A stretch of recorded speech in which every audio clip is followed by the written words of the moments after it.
Ladies and gentlemen, my name is Paul, and in this Red Game Telecom video, we're going to be discussing a slew, a plethora, a deluge, if you will, of AMD news. We're going to be starting things out with AMD and the yields for their Ryzen processors, specifically the 8-core modules, which is said to be absolutely phenomenal. Then we're going to move over to Ryzen's memory clock speed, performance, as well as Ryzen 3, thanks to a recent interview AMD have conducted. Then we're going to finalise the video with possibly the biggest pieces of news, RX Vega. And this really comes down to the release date of RX Vega, which of course is the gaming focused GPU in the Vega family lineup, and also its performance relative to New Frontier, and some other comments from Raja Koduri himself from a recent Reddit AMA. So, starting things out, we're going to discuss the yields. So yields are quite simple to explain. They are the number of processors which meet a certain criteria when they are manufactured. So for example, if you produce 100 CPUs and your goal is for the top of the line model to have, let's say, 1000 megahertz clock speed, let's make it simple. You've got 1000 megahertz and you're only producing a single CPU core, and 90% of those chips run at that given clock speed, then your yields are 90%. Chips which don't quite make that, let's say they run at 900 megahertz, then they could be lower speed bins, and of course you might have some CPUs which simply don't run at all. They just, explode basically when you try and put voltage through them. According to a report by bitsandchips.it, AMD are having pretty decent luck with yields. About 80% of all Zen dies fabricated have all 8 cores fully functional. This is excellent news because it essentially means that they can reduce the average seller price of these products, and therefore they can ship more of them in volume, they can have a larger profit, and they can simply supply a larger demand, which is very interesting because obviously they are going to be releasing the EPIC line of CPUs, which are already being evaluated by multiple companies. Dropbox have actually just gone on record and said that they are evaluating AMD EPIC CPUs in-house, and they're impressed with the initial performance across workloads with just a single socket configuration.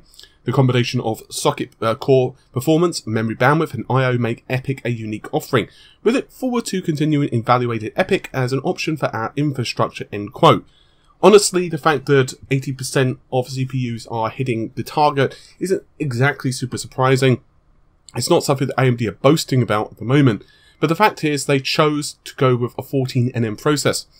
Plus the fact that the die of the CPUs is slightly smaller. It's about 10% smaller than a comparable Skylake quad-core CPU. So essentially what AMD have done here is making a more compact footprint, and there are some issues with that. Intel's architecture does have slightly better IPC for double precision and a few other bits and pieces. So in some workloads, Intel will slightly win out, but it is excellent news for AMD. And obviously, you can kind of tell that. I had a feeling the yields were reasonable, simply because it took AMD so long to start rolling out Ryzen 5s, which is a pretty good sign after all. If Ryzen 5s were coming quite quickly to the market, it's a good sign that their yields were bad with Ryzen 7s. That means obviously they would start stockpiling faulty Ryzen 7s, or Ryzen 7s that didn't quite have all cores enabled, and then they could start selling Ryzen's were only 6 cores and try to recuperate some of their profits, but that wasn't the case. And another reason was because Ryzen 7s were just, well, quite cheap. I mean, whether we're talking 1800X, the 1700X, or just the plain 1700, the price for those processors is really competitive. And yes, in not all workloads they're as fast as Intel, and we can go through all that all day long, but the fact of the matter is, it was pretty evident that AMD were enjoying a quite healthy profit margin, so obviously that's good in terms of their financials. Anyway, let's continue, shall we? So the CPU information, in other words Ryzen, comes to us from a Forbes interview. Now, AMD have confirmed that they are working to improve DDR4 memory support with Ryzen.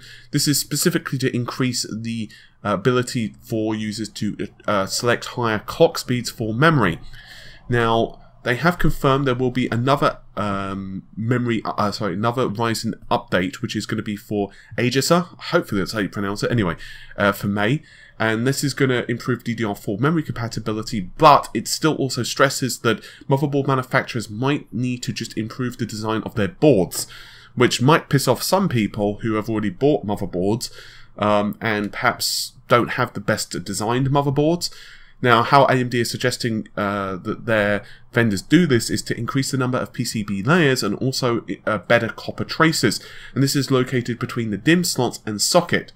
So, in theory, this combined with even more future updates for Aegis, we should see Ryzen improve performance gradually over time. The company also discussed, well, you know, resolution and Ryzen. One of the Achilles heels, of Ryzen is definitely lower resolutions, 1080p. For those who don't know, this is because the GPU is no longer, typically anyway, the limiting factor. Obviously, it does depend upon the graphics card. For the sake of argument, if you're running a very graphically intensive game and running, say, an RX 470 or maybe a 1050 Ti or maybe a 1060, then you probably are going to run into situations where 1080p with high resolution textures and possibly some anti-aliasing like MSA or whatever, maybe the GPU will be the limiting factor. But if you're running a faster graphics card with lower resolution, then definitely CPU is going to become the limiting factor. In those instances, Ryzen is definitely slower to, let's say, Skylake or Kaby Lake. Now, AMD have assured us that they are still working with games developers, such as Oxide Games, and obviously they cited Ashes of Singularity, and are still working to improve performance in other titles, for example, Total War Warhammer, Dota 2, and once again have said that there are still driver updates which are going to be popping out, and also stressed about the balanced power plan, which basically improves I guess the best word to put in is the pre-baked power plans of Windows by having ones which are more Ryzen optimized and therefore improves the performance. They also discussed very briefly the rollout of Ryzen 3, and they are telling us that it's looking to launch quad and even some dual Ryzen 3s, which is kind of surprising, really. I'm kind of shocked they're going to be releasing dual-core Ryzen 3s. Maybe that's with SMT, but that's going to be based upon Summit Ridge, pretty obviously. And this is going to be by Q3 2017 after June. And the main reason that some of these chips are going to differ from Ryzen 5 is because they will lack SMT, which obviously is going to impact things for high-performance applications, some gaming, but definitely content creation. So if you do need every last bit of performance you can, and you can drop those extra few dollars, I would highly suggest you do go with at least Ryzen 5. Speaking of Ryzen, I guess I could also throw in another smaller piece of news. It's not exactly information, it's more a reveal of when we're going to see a reveal, which seems to be pretty prevalent now in the computing industry.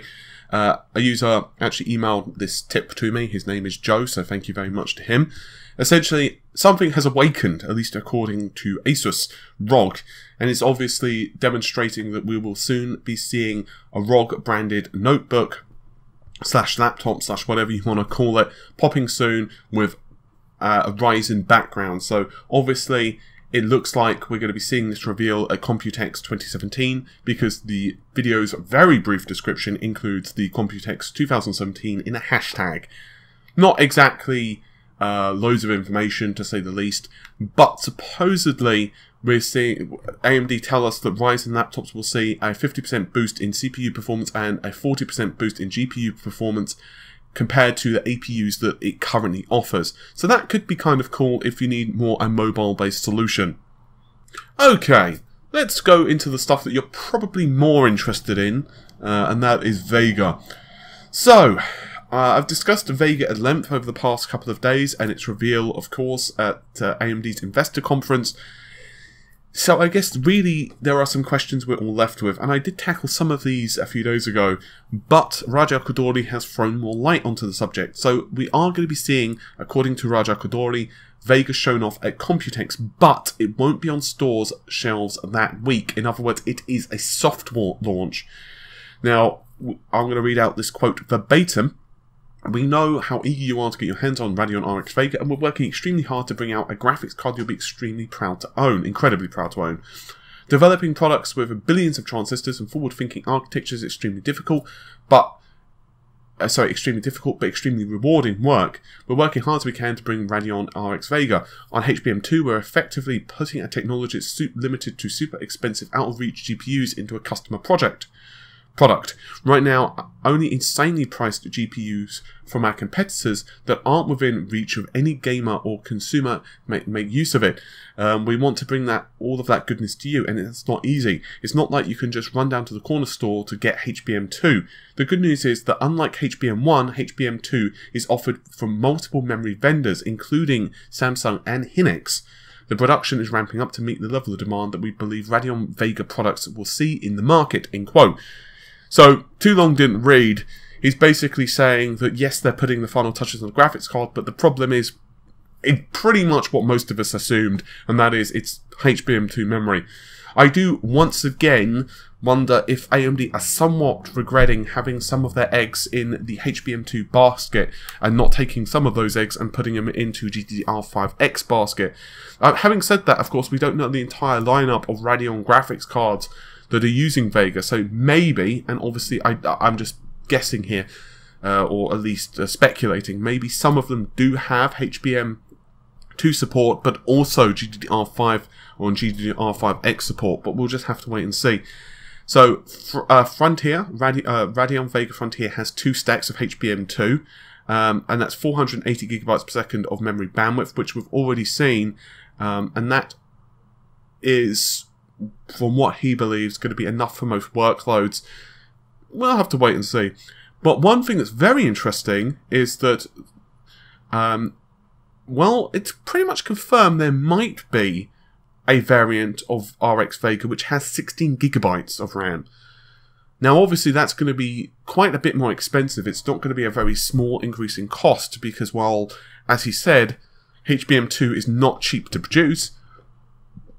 But hey, if that's what people want, right? Another small interesting tidbit is that, supposedly anyway, there will be a consumer RX version faster than Frontier Edition.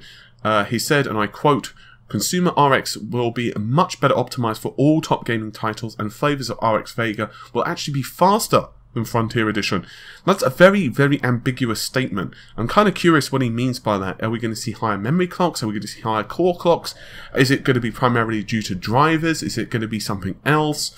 Is there going to be some differences maybe in the actual GPU core? That might make some sense, although I don't know what they would change offhand. Obviously, it's a bit ambiguous. And also, Raja has also told us that he believes that Vega will really excel in large datasets, so tera, peta, exa, that type of thing.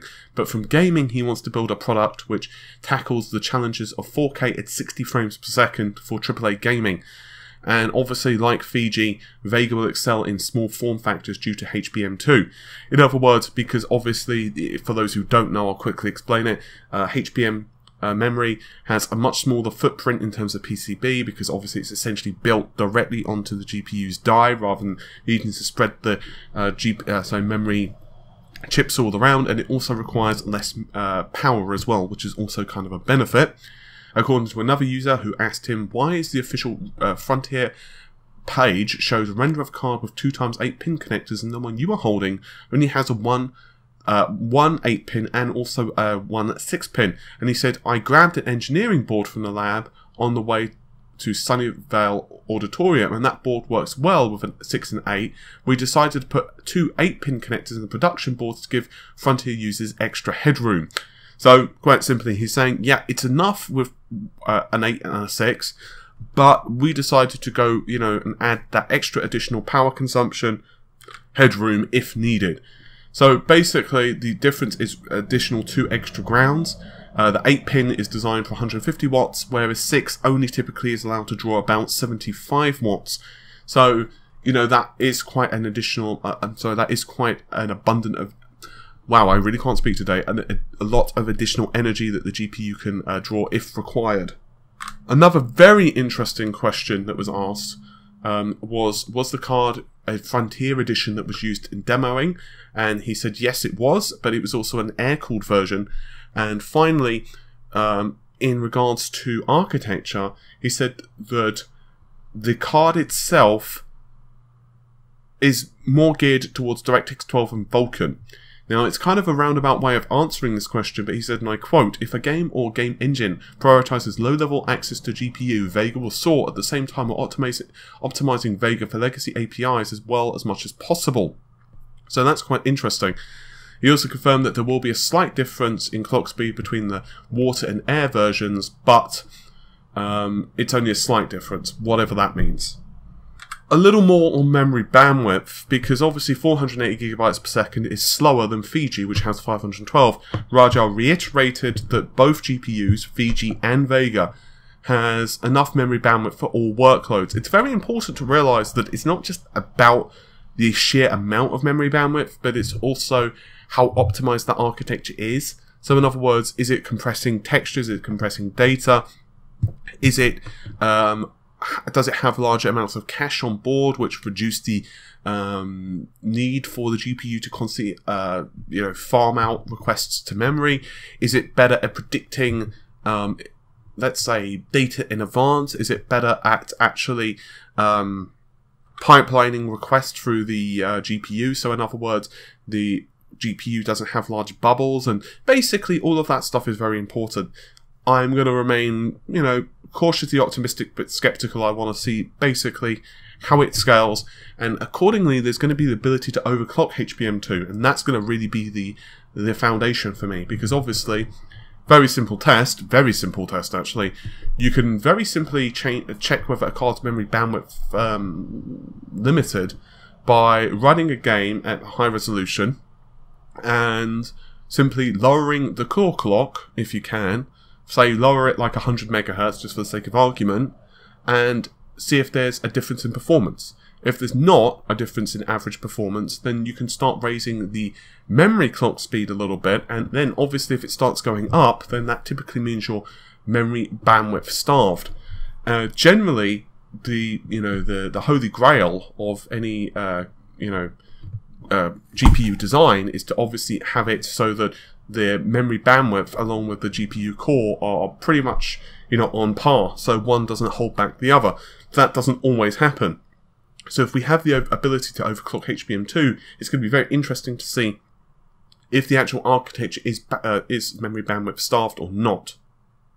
Finally, and probably the more interesting but, well, very ambiguous statement from Raja, is he said that RX will be fully optimized with gaming drivers, but there are other goodies that I can't tell you about them. He said you will like the Frontiers Edition too, if you can't wait. Now this is of course primarily for gaming. It's very curious, he said, that obviously it has optimized gaming drivers, but it's the goodies that I'm really questioning. What does that actually mean? It's a very ambiguous statement. That doesn't really tell us that much.